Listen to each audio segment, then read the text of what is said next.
Today we will go through demand, supply, and market equilibrium. We're going to go through examples of markets, what demand is and how it can change, supply and how it can change, how supply and demand interact to determine market equilibrium, and how they affect prices and quantities, what government set prices are and how they can cause surpluses and shortages. And then we're going to go through how supply and demand analysis can provide insights into actual economy situations. So markets are interactions between buyers and sellers. Markets can be local, national, or international. So prices are determined through the interactions of buyers and sellers. So the demand is a schedule or curve, amount consumers are willing and able to purchase at a given price. There's individual demand and market demand. So demand is, so as price goes down, quantity demand goes up. So that's the relationship. Inverse price and quantity demanded have an inverse relationship. As price goes down, quantity demanded goes up.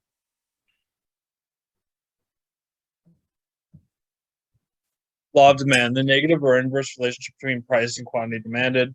Other things equal, as price falls, the quantity demanded rises, and as price rises, the quantity demanded falls. Reasons include law of diminishing marginal utility, income effect, and substitution effects. So the demand curve is the inverse relationship between price and quantity demanded shown on the graph. Quantity demanded is on the horizontal axis and price is on the vertical axis. So to get the market demand curve, you have to sum up each individual demand curve. So Joe, Jen, and Jay's are summed up. You have to add those up, and you get the total quantity demanded per week. And then you get the market demand through that. So demand is determined through changes in consumer tastes and preferences, change in number of buyers, and change in income. So for normal goods, if you have a higher salary, you'll pay for more in normal goods. So, for example, as you make more money, you will buy more expensive products. And then inferior goods, as you make more money, you will buy less cheap goods. So normal goods are expensive, and inferior goods are cheap. Can anyone think of what an example of an inferior good, or an example of a normal good?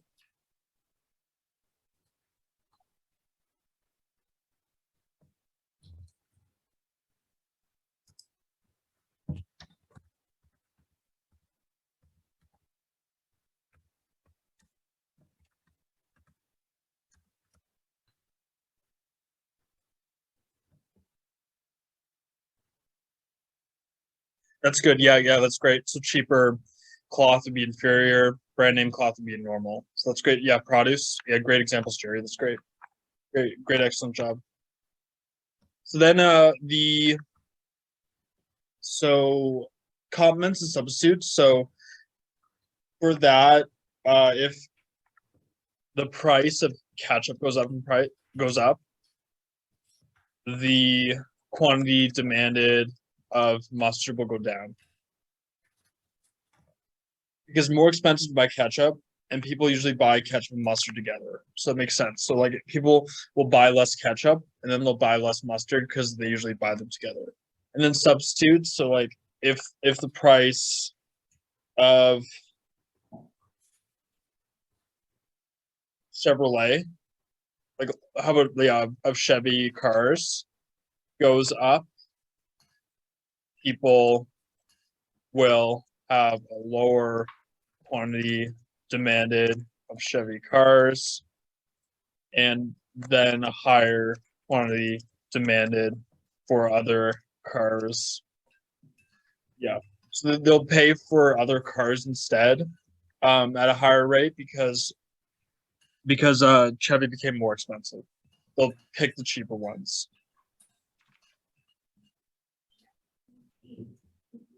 So this is a change in demand for corn. So if the demand for corn increases, the demand curve will shift right. So they will demand more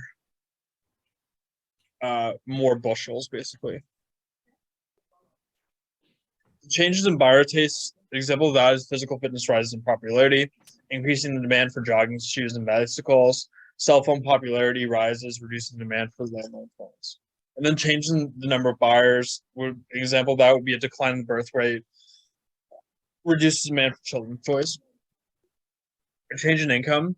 Example would be a rise in incomes increases the demand for normal goods such as restaurant meals, sports tickets, and tablet computers, while reducing demand for inferior goods such as cabbage, turnips, and inexpensive wine. So people, if they become more rich, they will buy more expensive goods like sports tickets, and then buy less cheap products like cabbage. So if air travel becomes cheaper, people will buy less bus transportation, because they'll go more to air travel because it's cheaper. Uh, that's actually not a that's not a good example here. Actually, the better example would be a reduction in airfares reduces the demand for driving. That's probably a better example, because you're not going to take a bus to like you're unlikely to take a bus to like Florida. You might drive to Florida, but there's probably not a bus that goes all the way there. So like you probably wouldn't drive to Florida now because it's cheaper to fly. So you fly to Florida if it becomes a lot cheaper. So that's a better example of what I wrote there. And then also uh, bad weather in South America creates an expectation of higher future coffee bean prices. So there's more demand for today's coffee beans because today's coffee beans are cheaper than what they think are going to be in the future. So the change in demand is a shift in the entire demand curve. Change in quantity demand is a movement along the curve. Supply is schedule a curve. It's the amount producers are willing and able to sell at a given price. There's individual supply and market supply. So law of supply, other things equal, as the price rises, the quantity supplied rises, and as the price falls, the quantity supplied falls. So the graph is shown. So basically they supply more if it's a higher price because they'll make more money. So quantities on the x-axis and then price on the y-axis. So as price gets higher, the producer will produce more quantity because they will get a higher revenue for producing more. Yeah, so they get like as they produce more and more and more, they get a higher revenue. So that's why they keep producing. It's an incentive. So as we said, people respond to incentives. So in this case, yeah, so price goes up, they produce more. So then a decrease in supply would shift to the left, an increase in supply would shift to the right. Supply is determined by factor prices, technology, taxes, subsidies, prices of other goods, price expectations, number of sellers. Change in factor prices. So like if there's a decrease in the price of microchips, that increases the supply of computers because it would be cheaper to produce a computer. So a decrease in the price of microchips makes it cheaper to produce more computers, so they produce more computers. So that would increase supply. And then the increase in the price of crude oil would make it more expensive to produce gasoline, so supply would shift left because it's more expensive. And then development of more effective wireless technology increases the supply of cell phones. So it's cheaper now to produce more cell phones, so supply shifts right because it's cheaper, so they'll produce more cell phones. Then the increase in excise tax on cigarettes reduces the supply of cigarettes, shifts left. A decline in subsidies to state universities reduces the supply of higher education. An increase in the price of cucumbers decreases the supply of watermelons. So, and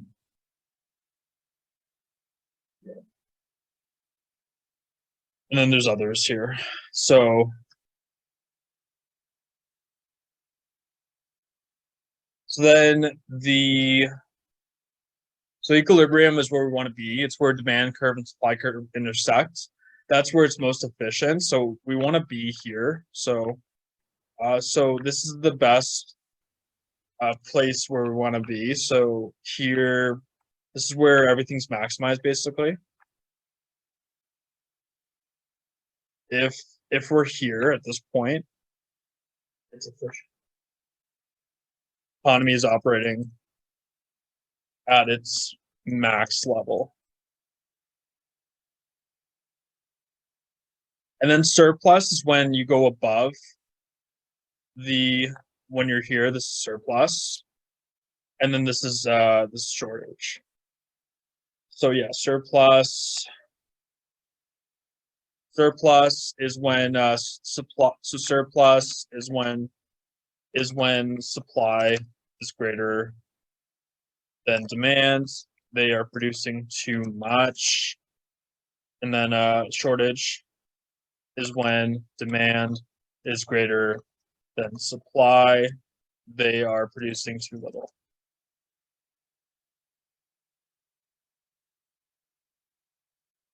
So yeah, here this is a surplus, so producing 6,000 extra. Then that's a shortage where you're producing 7,000 extra. 7,000 less. Yeah, 7,000 less. Like you need to produce 7,000 more. So productive efficiency is when you produce goods the least costly way, using the best technology, using the right mix of resources. Allocative efficiency is when you produce the right mix of goods, and the combination of goods must be highly valued by society. So, so if supply of goods is constant as demand increases, equilibrium price increases, and equilibrium quantity increases. So to show that, we'll do both here. So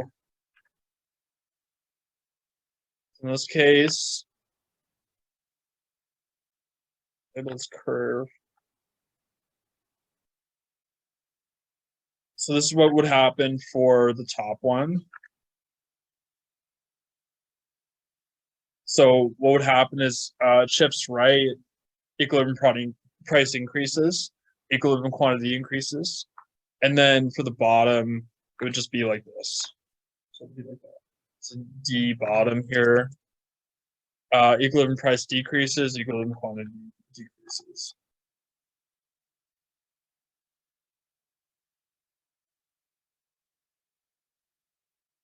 So then if the demand of the good is constant, supply increases, equilibrium price falls, equilibrium quantity rises. If the demand for a good is constant, supply decreases, equilibrium price rises, equilibrium quantity falls. So as we show here, our supply increases, shifts right, price goes down, quantity goes up.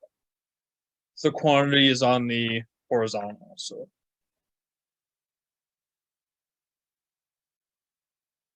and then here, a decrease in supply shifts left, price increases, quantity decreases. So these are complex cases where we don't know what happens exactly.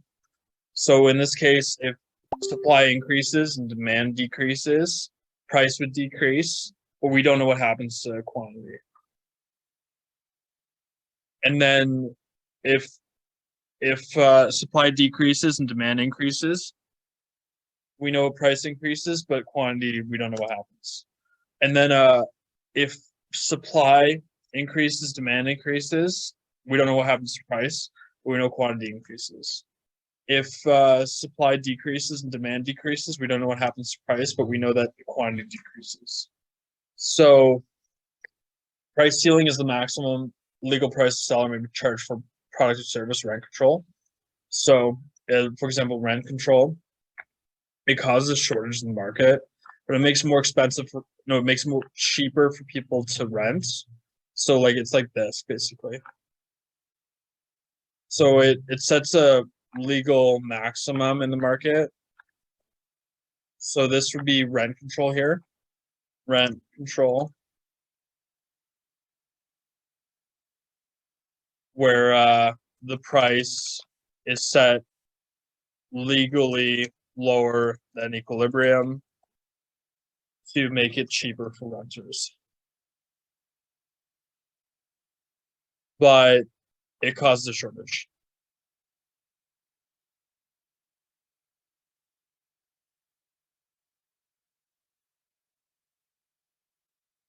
So in this case, the ceiling is at 0.75, below the 1.25 equilibrium. So it causes a shortage here.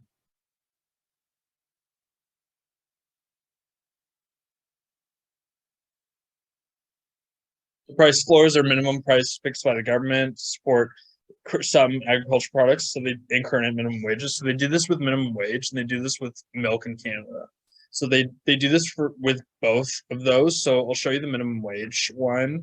So it would look like this. So the minimum wage is about $15 right now in Ontario, and the equilibrium. I'm not sure what the equilibrium would be, but it's probably lower than the minimum wage of 15. Like we'll never know for sure, but that's just my guess. But we need to have the minimum wage higher because people just don't make enough. We need the minimum wage to be higher than the equilibrium because people just don't make enough to live.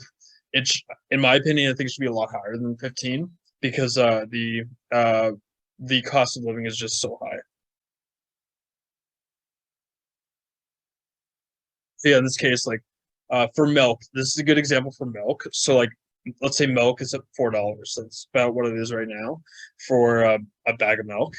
And let's say $3 is the equilibrium price. We set it at $4 in Canada because we're protecting our milk producers in Canada. That's why. So this is the best milk example here in this graph. So milk is set like $1 above what should be at the equilibrium, just to support farmers. So that's that PowerPoint. I'm just going to bring up our next activity. The Try this. So our next activity will be, so put this link into your browser, and then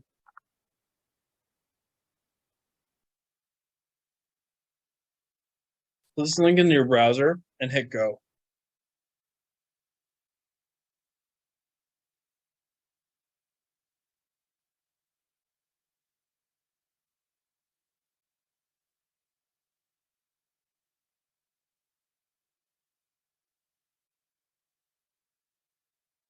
Okay, good. We have a lot of active users. Thanks. Okay, I'm just gonna wait until a few more people come in. But yeah, click it and then join, and then we'll start.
Has anyone been able to buy or sell so far?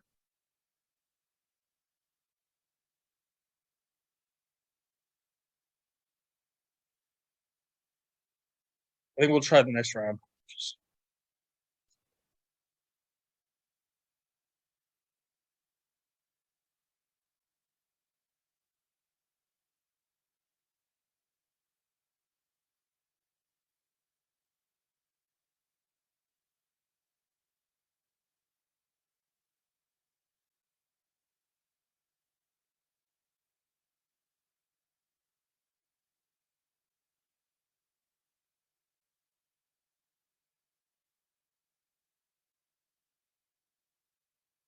This is a good game of negotiation. They we so you can negotiate and sell it at the highest price possible, buy at the lowest price possible. So this is kind of how the supply and demand are made up. Like you buy it, it's at one price, and then someone negotiates down to a lower price, and then they kind of balance out to the equilibrium. So the price keeps going down. If it's at surplus, keeps going down until it gets to like equilibrium through negotiation, and then it might go below surplus, and then it keeps going up to the equilibrium as people negotiate.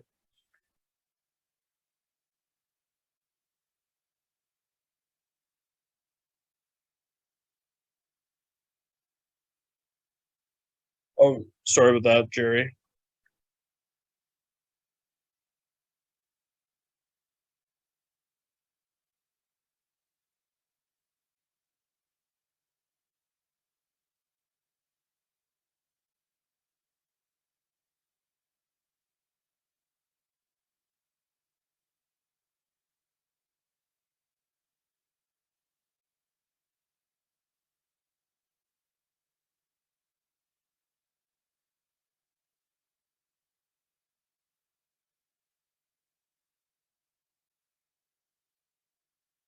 So I think we will go to the next activity. I'm just gonna move to that because that unfortunately, like I was trying to do that one. Unfortunately, didn't work as I wanted. So we'll start this. So you don't really have to know these equations here. It's just more for later if you go more into economics.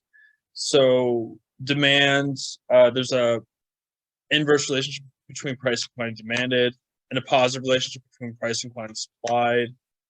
And don't worry too much about these equations. I'm just showing you quickly what they are. So yeah, that's the crux of that. So then we will go through. It's gonna bring up another activity that we will do as a class.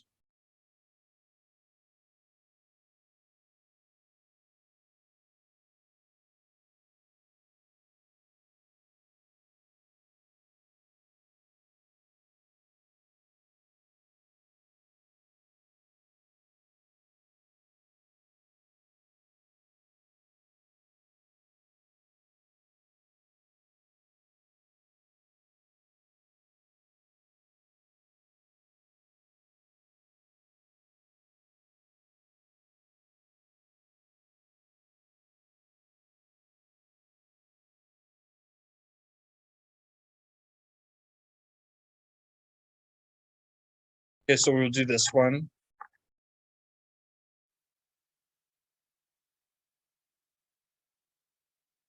So virus damages many apple trees. Would this cause a demand shift or a supply shift?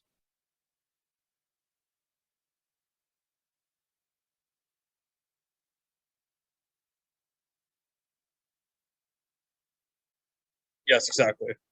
So, so buyers expect apple prices to rise. What would this cause? Demand shift or supply shift?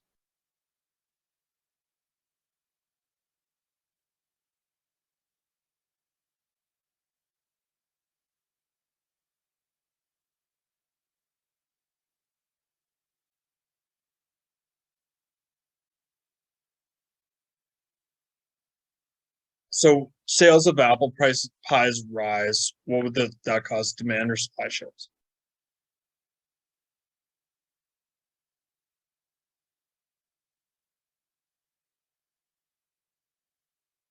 The government subsidizes apple production. What would that cause?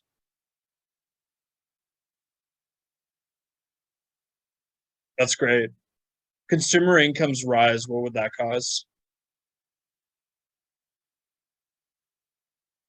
Yeah, exactly. Apple picker productivity rises. What would that cause?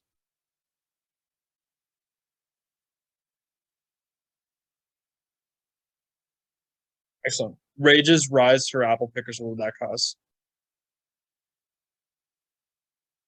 Excellent. New technology for apple picking is introduced. What would that cause?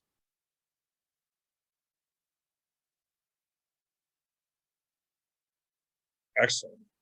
Paul's pears fall in price. What would that cause?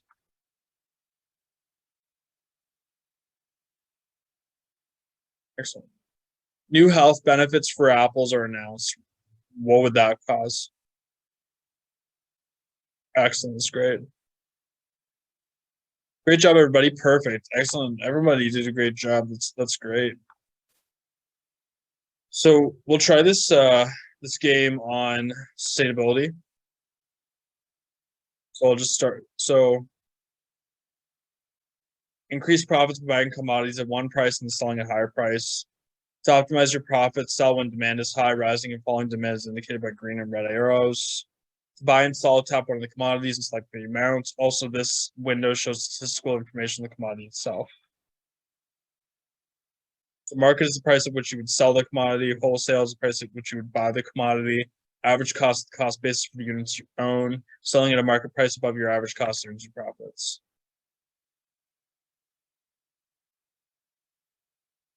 So let's try this. So what would you purchase right now?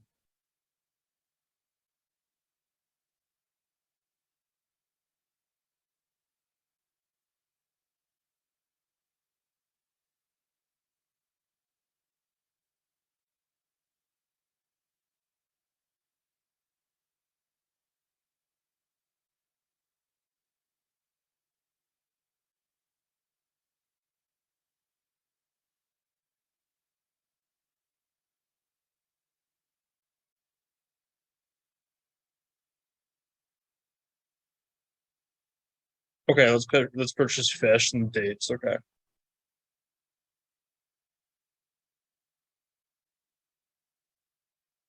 How much fish do you want to buy?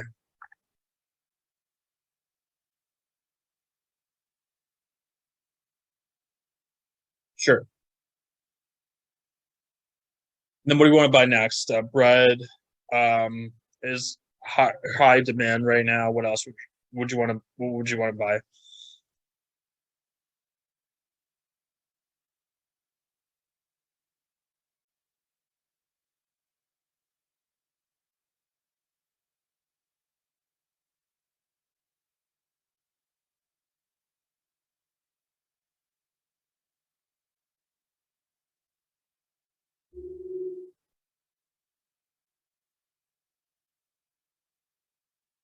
So how about we buy some tea?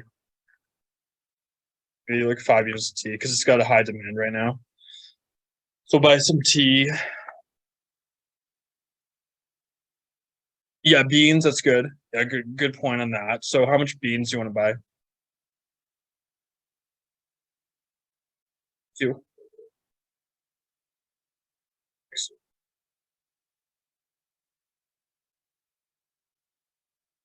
So then we can sell things during the week. So is there so we might be able to sell uh things. So what do you want to buy next or sell?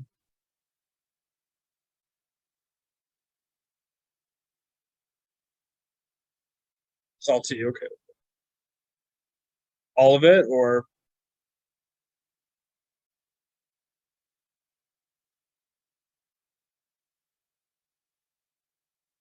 okay, cool. Yeah, good job. That's a good point because We made a profit. We made 75 cents. That's great.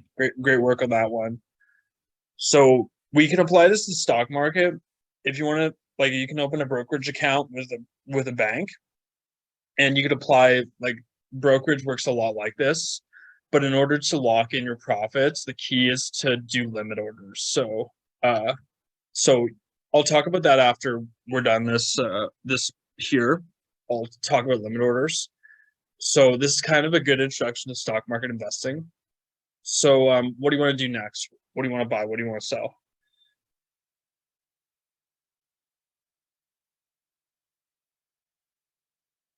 Buy rice. How much rice do you want to buy? 5. Okay, cool. Buy 5 rice. So it works a lot like stock market investing, but I'll talk more about how to do it effectively. So what do you want to buy or sell next?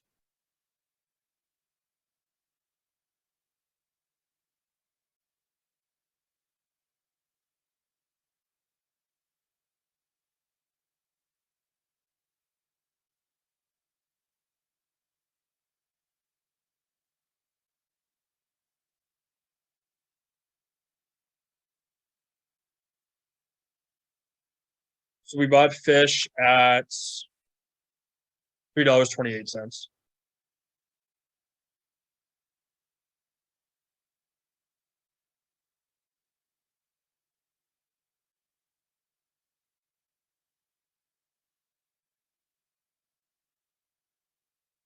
I'm just gonna say, let's have we buy all rice. Then have we buy all dates because it's cheap. Let's say, and then maybe buy all eggs. Wait, no, that goes bad. So maybe we buy the rest of the beans. I'll just stay away from things that go bad, like fish. It goes bad, bread goes bad, cheese goes bad, eggs go bad. So being careful with that. Tea doesn't go bad. So buy all. And let's wait, see where they go. Maybe let's buy some cheese, like not that much, maybe 10. And then let's buy maybe, and anyone who wants to jump in to say when we should sell and when we should buy, just let me know. I would buy some bread, maybe 10, but we won't max it out because it does go bad. So we gotta factor that in. So we have all that here. Sell dates. Okay, cool. Sounds good. So we took a loss on that because I made a mistake of, yeah, dates do go bad. I forgot. So I made a mistake of buying dates because they went, like, the price went down a lot. So that was my mistake there. It wasn't your fault. That was my fault. So what's next move? What do you want to buy or sell?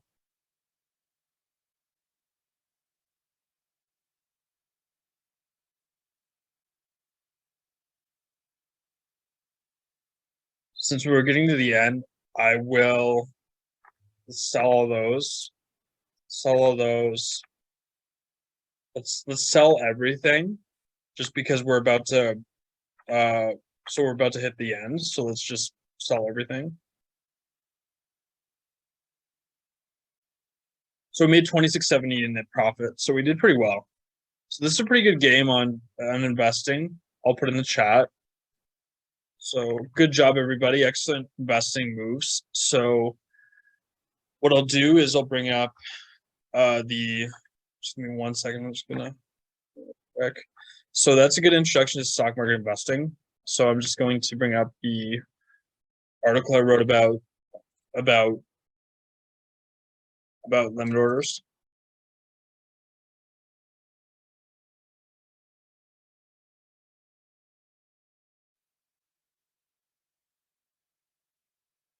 So limit orders are when you put a limit price on a buy and sell.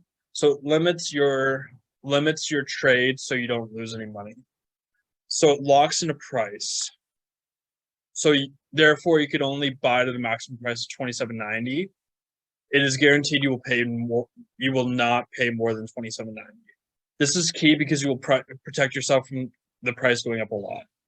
And if you purchase at the market price, you may purchase higher than 27.90 due to the market increase in the price. So buying at the market price doesn't protect you from increasing the price of the stock. So only limit orders protect you against the price going up a lot. Therefore, you need to use limit orders to protect yourself investing. So then, like selling, also it protects you. So guaranteeing that you will sell the stock at $20 or above. So it will protect you against any market drop, which could make you sell at a price lower than $20. So that's a good. So if you start investing, then definitely follow limit orders. So I wanted to go through that with everybody. So we'll go through our next PowerPoint. I'm just gonna bring it up now. So we're gonna go through market failures this week. So just give me this up.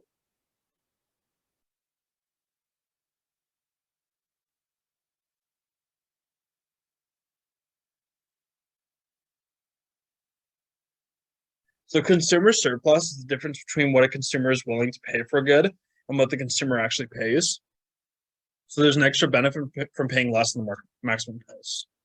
So in this case, you take the maximum price willing to pay and then subtract it from the actual price to get the consumer surplus. So producer surplus is the difference between the actual price a producer receives and the minimum price they would accept. So it's the actual price minus the minimum acceptable price. So you subtract those two numbers to get the producer surplus. So the price minus the minimum acceptable price that the producer will provide. So like the lowest price the producer will sell at, the difference between that and the price. So to get it, you calculate the area of this triangle here. Yes, so the quizzes and homework, yes, they do. The SB assignments and the SB assignments do. That's the smart book assignment. So they do count 4 marks. So Ibrahim, the Connect assignments are graded. And then we have tests and exams in the course. I'll go through the course outline. Just gonna pause this PowerPoint here.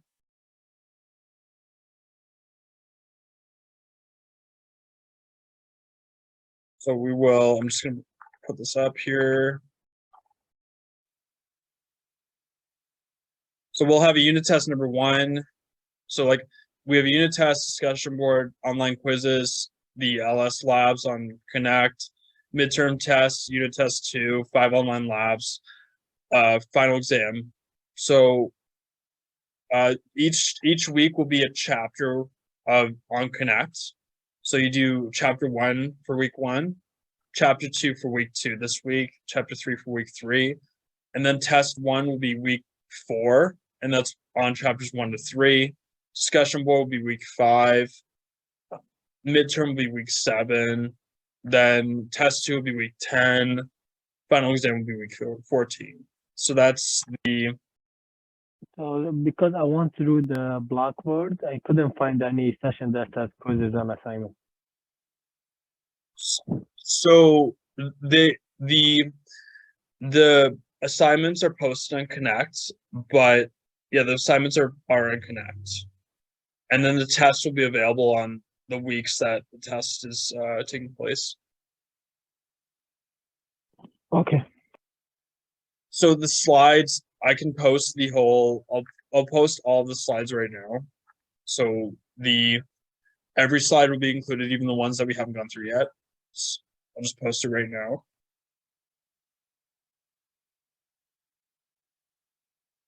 So it's going to be under.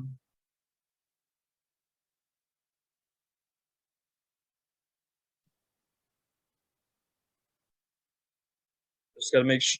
So I just got to make sure it's the right code.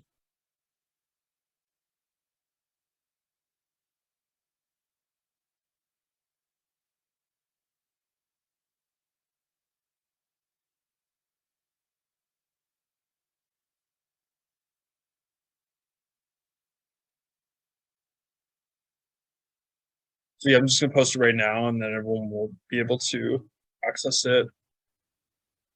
It's gonna be posted under learning content.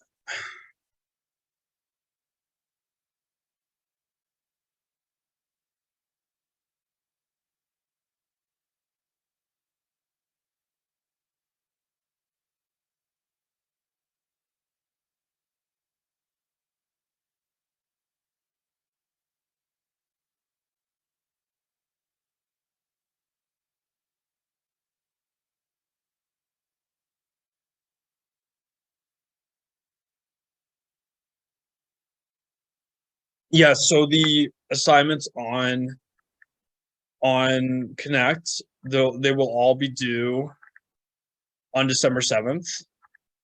So I made it that way because people have a lot of things to do on the go. Like they have work, they have other classes, they have family, etc. So I wanted to give you until December 7th to complete it, but the I recommend you to do a chapter each week because it will pile all up and it will be too much to do right at the end. So I want you to just do it week by week, but I understand that you may have to like delay it to do it, but I recommend it week by week. So consumer surplus. The consumer surplus is the triangle. You have to calculate the triangle area there, and then producer surplus is the triangle area there. So to calculate triangle area, it's the base times height divided by 2. So make sure to use that equation to calculate the triangle area there. So then if quantity is below equilibrium, there's efficiency loss due to underproduction there. And then if quantity is above equilibrium, there's efficiency loss from overproduction. So private goods are produced by in the market by firms, offered for sale, they're rival and excludable. Public goods are provided by the government, offered for free. They're non-rival, non-excludable, and they have the free rider problem. The problem that means that people who don't pay taxes have the benefits of them. So people who don't pay taxes still benefit from the military because the military protects everybody. So to calculate collective willingness to pay, you got to add the willingness to pay for each person together.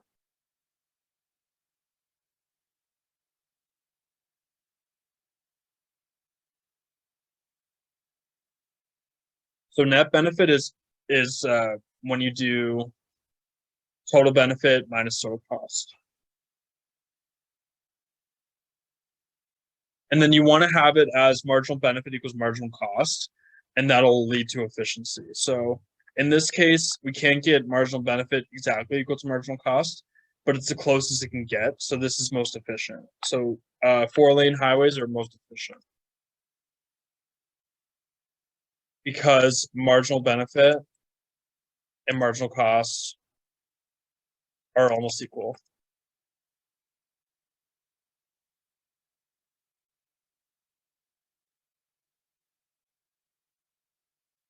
And then quasi-public goods can be provided through the market system because of positive externalities the government provides them. Examples are education, streets, and libraries. So the government takes taxes from individuals and businesses and spends it on production of public goods. So positive externalities, there's not enough of a product that's produced. So it's not like you're not producing enough of what is produced. You should produce more because there's a lot of benefit to it. So that producing more would be a good thing. Negative externalities when you're producing too much of something. So it might be that you're polluting too much and that producing as much as you do is too much production. So you got to reduce your production.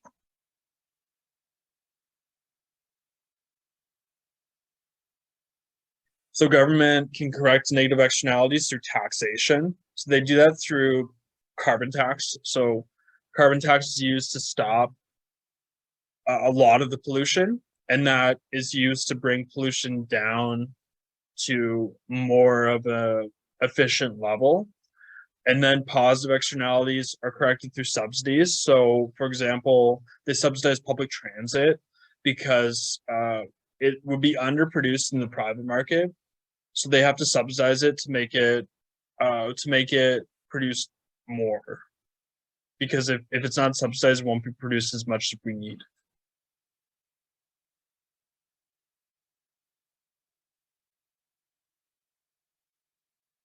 Negative externalities can be corrected through private bargaining, liability rules, lawsuits, tax on producers, direct controls, market for externality rates. Positive externalities are under production of output and therefore under allocation of resources. They can be corrected through private bargaining, subsidy to consumers, subsidy to producers, and government provision. So yeah, we need marginal benefit equal to marginal cost. The government can have a role in correcting externalities. The government has to subsidize to make a positive externality. If there's a positive externality, the government needs to subsidize it to increase production. But if there's a negative externality, the government has to tax it to decrease production. So positive externality, government subsidizes to increase production to an efficient level. Negative externality, government taxes to reduce production to efficient level.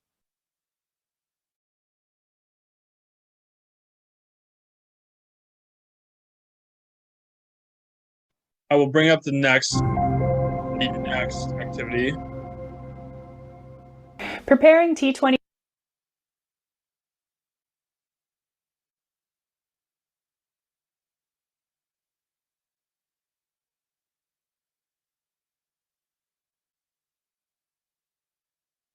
So yeah, so more of this. Supply shifts left for lettuce through weather destroying part of the crop. Demand doesn't change. Consumers still want as much lettuce as before. So equilibrium price will rise, which will reduce the quantity demanded.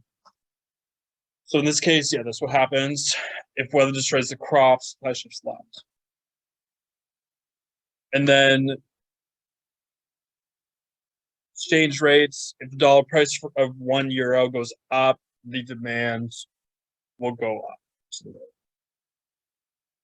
So supply shifts right for pink salmon if there's new technology, new fishes that enter the industry. Demand shifts left for pink salmons if there's increase in consumers' income and reductions in the price of subsidies. Supply of gasoline decreases if there's refinery breakdowns, Mideast politics and warfare. Rising price of oil, demand for gasoline increases if there's consumers' incomes increases, and low mileage SUVs are popular. Supply shifts right if there's an increase in the number of sushi bars. Demand shifts right if the consumers' taste for sushi increases.